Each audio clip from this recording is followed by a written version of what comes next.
네, 안녕하세요. 김승현의 논제 김승현입니다. 요즘 제 방송 일정이 굉장히 많아 보이시죠? 그런데 그렇지 않습니다. 사실 이번 주만 해도 두 개밖에 없었습니다. 그럼에도 왜 많아 보였냐? 제가 외부 방송이 잡히면 저희 방송을 아예 쉬거든요. 그런데 이게 쉬는 게 아닙니다. 그날 주제가 방송 당일에 넘어오는 채널도 있고, 아예 주제가 정해지지 않고 그냥 어떤 이야기를 할 것 같다는 아이템만 전달해 주시는 채널도 있고 해서 이게 준비 없이 들어갈 수는 없잖아요. 그래서 아예 외부 방송이 있는 날은 그 방송 준비를 위해 온전히 하루를 쓰는 거고요. 제가 직접 외부 방송을 이렇게 해보니까 도대체 하루에 5개, 6개씩 뛰는 사람들은 뭐지? 이런 생각이 들더라고요. 물론 제가 아직 부족해서 그런 걸 수도 있는데, 최근에 다른 방송을 여러 번 나가면서 개인적으로는 이런 생각이 가장 크게 들었습니다. 저희 오늘의 논제 코너를 쉬는 동안 김준일 씨 사태부터 시작해서 이재명 대통령 지지율에 대한 청와대 반응이 나오기도 했는데, 냉정하게 말씀드리면 지금 결국 40%대가 깨지고 앞자리 3자를 기록했잖아요. 그런데 오늘 아침에 박현광 기자께서 뉴스공장에서 굉장히 중요한 말씀들을 많이 해주셨습니다. 청와대 내부에서 현재 이 지지율 하락의 원인을 어떻게 보고 있는지 내부 분위기를 전해주셨는데, 결론부터 말씀드리면 이런 인식이라면 앞으로도 매우 힘들 것 같아서 걱정이 큽니다. 왜 이렇게 생각한 건지, 그리고 최근 이 민혁당 조롱 문제는 우리가 어떻게 바라보고 비판해야 하는지, 이런 얘기들을 나눠보겠습니다. 오늘도 본격적으로 시작하기 전에 구독과 좋아요 한 번씩 부탁드리고요. 여러분의 슈퍼챗과 하단 후원 계좌를 통한 자발적 후원은 영상 제작에 큰 힘이 됩니다. 이재명 대통령의 지지율 40% 벽이 결국은 깨졌죠. 이제는 35% 선까지 깨질 거라는 말까지 나오던데, 우리가 여기서 냉정하게 인정하고 가야 할 건 하락세를 지금 막 탄 게 아니라 이미 하락세가 거의 고착화되고 있다는 겁니다. 그렇기 때문에 이걸 하루라도 빨리 제대로 진단하고 그 진단을 기반으로 제대로 된 처방을 해야 올라갈 수 있을 거잖아요. 지금 그래서 무엇보다 중요한 게 청와대 내부 인식, 그리고 이재명 대통령은 이 상황을 어떻게 인지하고 있는지, 이런 거잖아요. 이분들이 지지율 반등을 위한 무언가를 실행하셔야 하는 분들이니까요. 이재명 대통령의 의중은 우리가 알 수 없지만 청와대 내부 관계자들의 인식, 그리고 차이를 알 수 있는 내용을 오늘 아침 박현광 기자께서 말씀해 주셨는데요. 냉정하게 보면 반등할 수 있을까 하는 의문이 아직 있습니다. 이유는 간단합니다. 크게 3가지 정도 되는데요. 우선 첫 번째는 일단 이 상황, 그러니까 코어 지지층이 떠나고 있다는 상황 자체를 인식하고 있는 것으로는 보입니다. 사실 이걸 알지도 못하는 상태라면 진짜 심각한 거였는데, 그래도 다행히 이걸 알고는 있는 것 같더라고요. 핵심은 이재명 대통령의 코어 지지층이 아니라 민주당의 코어 지지층이 심각하게 빠졌다는 게 중요하다고 말씀드렸죠. 지방선거 직전 매우 잘한다는 응답이 40.5%에 달했는데, 이번 주에 공개된 건 17%대로 곤두박질 쳤다는 걸 보여드렸었는데, 이게 이전 조사들하고 비교해보면 거의 3분의 1 토막이 난 거라서 이걸 심각하게 받아들이지 않는다면 진짜 끝났다고 볼 수밖에 없었습니다. 그리고 오늘 어떤 기사가 나왔냐면, 이재명 대통령이 지지율 하락 때문에 SNS와 생중계를 줄인 거 아닌가 하는 분석도 나오고, 이런 걸 보면 확실히 뭔가 반등의 순간이 올 수 있는 건가, 이런 생각을 할 수 있잖아요. 그런데 제가 인지하고 있는 것 같긴 하다라고 말씀드린 이유가 있습니다. 우선 박현광 기자께서 현재 청와대 내부 분위기 전반이 어떤지 이런 말을 전하는 부분이 있는데, 그 장면부터 짧게 듣고 오겠습니다. 지지율이 3자를 찍었다라는 것을 심각하게 바라보고 있습니다. 바라보고 있고 실제로, 그리고 총수께서도 말했지만 그 핵심 지지층이 이탈했다라는 것에 대해서 민주당이 사실 지금은 양쪽으로 갈려져 있는 상황이다라는 걸 기정사실화했을 때, 한쪽에서는 그건 말이 안 된다, 무슨 핵심 지지층이 이탈했느냐라고 얘기를 하고 있지만, 제가 이제 취재한 바로는 실제로 청와대 내부의 이제 참모들도 핵심 지지층의 이탈도 포함이 돼 있다라고 인지를 하고 있더라고요. 그 왜 그러냐면 그 근거로 아니 그 전당대회 기간 그 세 달 동안 이재명 대통령을 적극 지지한다, 혹은 국정을 잘하고 있다, 정말 매우 잘하고 있다라고 응답하는 적극 지지층이 반토막 났지 않냐, 그게 객관적인 수치다, 그래서 그것을 부정하지 않는다라는 얘기를 하더라고요. 그리고 다만 꼭 그것만 지지율에 영향을 준 건 아니고, 저희 이제 그래프를 보면은 매우 잘하고 있다가 46대였단 말이죠. 근데 지금은 17이에요. 반토막이 아니라 3분의 1 토막이 났어요. 그래서 이 정책적 리스크, 그러니까 부동산 세제 문제, 그리고 레버리지 ETF 이런 문제들, 정책 문제, 정책적 리스크와 정치적 리스크가 함께 왔다, 그 정도로 진단을 하고 있다는 걸 말씀드릴 수 있을 것 같습니다. 그러니까 왔다는 것까지야 이제 부인할 수가 없죠. 당연히 모두가 다 알고 있고 그건 심각한 상황인데, 일단 여기까지만 보면 그나마 다행이라는 생각이 듭니다. 문제는 그 다음 두 번째는 실제 청와대 내부의 주류, 그러니까 이재명 대통령께 이 심각성을 직언하고 고언할 수 있는, 그리고 이재명 대통령께서 그 고언을 받아들일 수 있을 만한 청와대 내부 주류들의 생각이 어떻냐, 이게 중요할 거잖아요. 그런데 내용을 쭉 듣다 보니까 긴가민가한 지점들이 꽤 있더라고요. 일단 당연히 지금 민주당이 갈라져 있는 것처럼 청와대도 갈라져 있는 것으로 보입니다. 물론 이게 민주당처럼 딱 반반으로 갈라져 있는 것 같진 않은데, 이 지지율 하락에 대해 인식하는 태도, 그에 따라 해결책을 찾는 방향과 범위, 이런 게 상당히 다르게 들렸습니다. 사실 민주당의 코어 지지층이 빠지는 걸 가장 심각하다고 보시는 분들은 앞에서 보여드린 여론조사 숫자가 근거고, 그렇기 때문에 부동산 정책이나 청년 정책 같은 건 부수적인 거라고 보고 계시잖아요. 그런데 민주당은 지금 어떻게 나뉘고 있죠? 민주당의 코어 지지층을 붙들고 있어야 한다는 쪽과 여론조사를 못 믿겠다는 쪽으로 크게 보면 나뉘잖아요. 청와대도 비슷해 보입니다. 그 내용도 이어서 듣고 오겠습니다. 지금 여론조사의 모습은 너무 적다. 그렇기 때문에 이 여론조사의 신뢰성을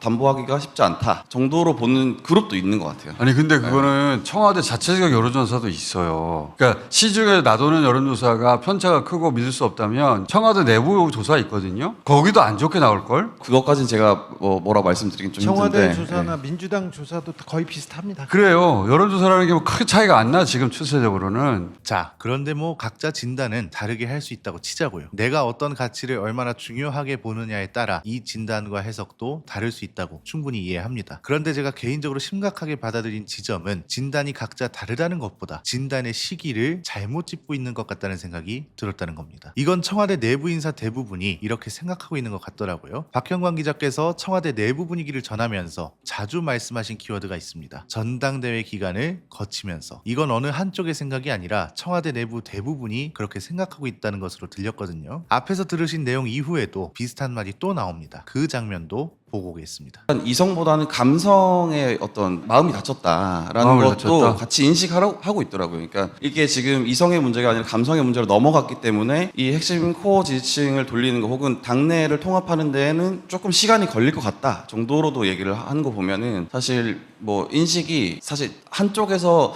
청와대를 바라볼 때 너무 폐쇄적인 거 아니냐, 사람들의 인식을 너무 공유하지 못하고 있는 거 아니냐라는 비판도 있는데 그렇진 않다. 다 인식하고 있다. 다만 그래서 제가 그러면은 어떻게 할 거냐라고 했을 때 그런 얘기를 하더라고요. 누가 이재명 대통령에 대한 소위 의구심이 확신으로 바뀌신 분들이 있는데, 예를 들어서 개혁을 안 하려고 하는 거 아니야? 개혁을 안 하려고 하는구나. 뭐 이렇게 확신으로 바뀐 사람들이 있는데 그 사람들의 마음을 돌리기 위해서 어떤 가시적인 것 뭔가 보여줘야 되는데 그것이 어떻게 발현될 수 있을지, 그게 어떤 뭐 이벤트로 뭐 좀 대통령의 진솔한 마음을 보여줄 수 있을지 그 방법에 대해서는 좀 고민을 하고 있다. 아직 그것까지는 잘 모르겠다. 이렇게 얘기를 하더라고요. 저는 개인적으로 청와대 내부 대부분이 전당대회 기간을 거치면서 코어 지지층이 이탈했다고 진단하고 있다면 매우 심각한 상태라고 봅니다. 제가 얼마 전부터 계속 강조해드리는 게 있죠. 순서 파악을 잘해야 한다는 거예요. 이게 이번 전당대회 때문에 민주당 코어 지지층이 빠진 게 아닙니다. 지속적으로 하락 조짐이 보였고 그 조짐이 이번 전당대회 때 분출됐다고 보는 게 맞습니다. 왜?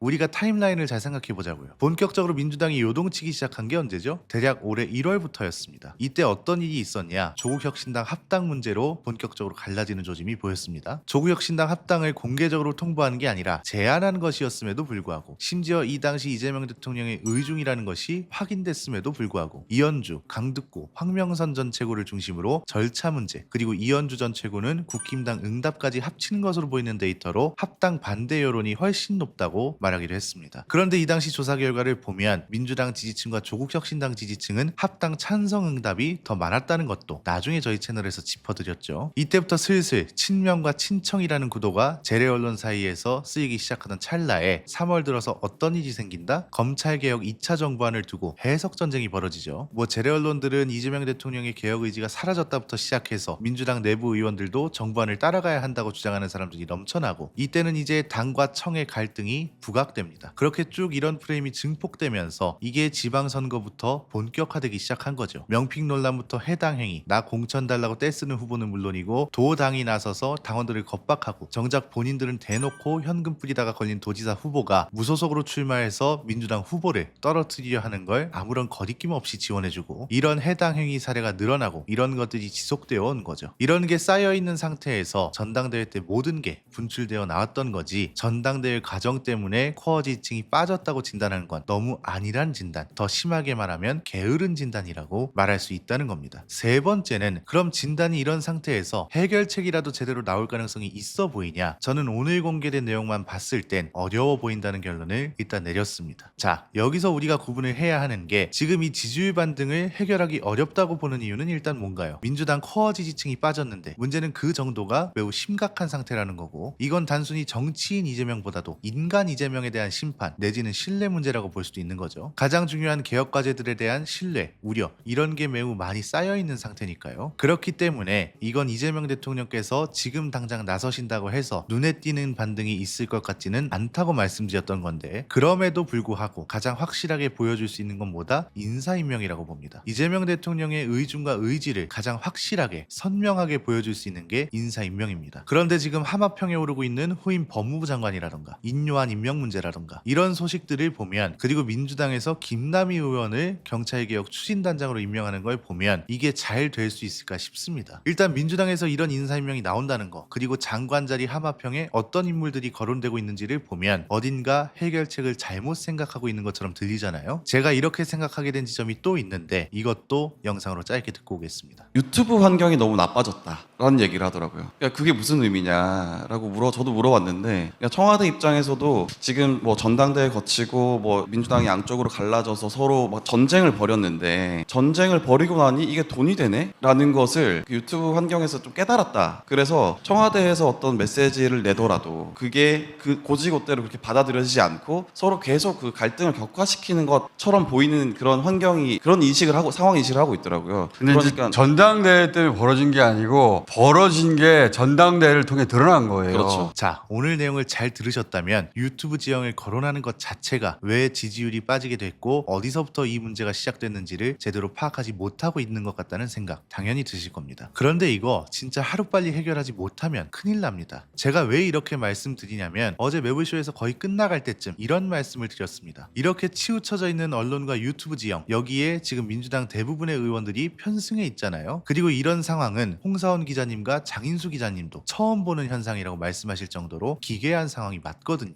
그럼 여기서 생각을 반대로 해보면, 이렇게 치우쳐져 있는 언론과 유튜브 지형이 언제까지 이렇게 치우쳐져 있을까요? 더 쉽게 말하면 언제까지 이재명 대통령과 김민석 대표 그리고 친석계 의원들한테 우호적일 수 있을 거냐 이겁니다. 왜 이런 생각을 할 수밖에 없냐? 간단합니다. 아니, 이 언론과 유튜브가 민주당하고 이재명 대통령한테 우호적일 때가 있었나요? 없었잖아요. 그리고 저도 진짜 치열하게 기자 생활도 하고 현장도 뛰어보고 했습니다만, 언론과 권력의 속성은 무시할 수도 없고 그 생리가 바뀔 거라는 기대도 업계에서 조금만 있어 보면 불가능하다는 걸 알 수 있습니다. 그렇기 때문에 유시민 작가님도 언론개혁은 사실상 불가능하다고 계속 말씀하시는 거고요. 이거랑 이어지는 게 김준일 씨 논란이라고도 보는데, 이것도 가만 보면 이게 이 정도로 끝난다고? 이런 생각 드신 분들 많을 겁니다. 그냥 반대로 생각해 보면 됩니다. 만약 뉴스공장이나 매불쇼에서 이 발언이 나왔다면 언론 보도가 이 정도로 끝났을까요? 그나마 다행이라고 느낀 건 김민석 대표도 비판을 했고 최민희 수석 최고와 한민수 최고위원도 이에 대해 비판을 했습니다. 그런데 언론 전체를 보면 이게 과연 이 정도로 끝날 일인가? 김준일 씨는 아직도 본인 방송 진행하고 있던데 이런 생각이 드는 건 물론이고 해당 채널에서도 사과를 하긴 했습니다. 그런데 저는 이거 방송사, 즉 JTBC 차원에서 사과가 나왔어야 한다고 보거든요. 작은 일이 아니잖아요. 그런데 사과가 나온 게 당사자인 김준일 씨, 정영진 MC, 그리고 방송사가 아니라 해당 채널에서 제작진들이 사과문을 올린 게 끝입니다. 이거 굉장히 중요한 지점이고 앞으로도 아마 자료로 많이 쓰일 거라고 보고요. 그나마 한 가지 안심할 수 있는 건 최민희 수석 최고께서 미디어 공공성 강화 TF 단장을 맡으셨더라고요. 워낙 보도가 안 돼서 잘 안 알려져 있던데 이 김준일 사태 그리고 문조 어쩌고 하는 혐오와 조롱의 언어에 대해서도 강한 입장, 그리고 앞으로 어떻게 하겠다는 입장을 내셨습니다. 그 장면도 짧게 보고 오겠습니다. 문조 털레유 멸칭 및 이로 인한 일부 분열 행위 저희가 알고 있습니다. 그리고 이 자리에서 많은 당원과 지지자들께 말씀드립니다. 김민석 대표도 정청래 전 대표도 저희도 당원들의 상처 이해하고 있습니다. 그리고 문재인 대통령님께서도 특별히 당부하신 바 있기 때문에 이런 역사에 대한 멸칭, 조롱, 혐오에 대해서는 단호히 대처할 것입니다. 특별히 한종편 유튜브 채널에서 인혁당을 조롱한 사태에 대해서는 말씀 안 드릴 수가 없네요. 인혁당은 독재자 박정희의 사법살인입니다. 억울하게 희생된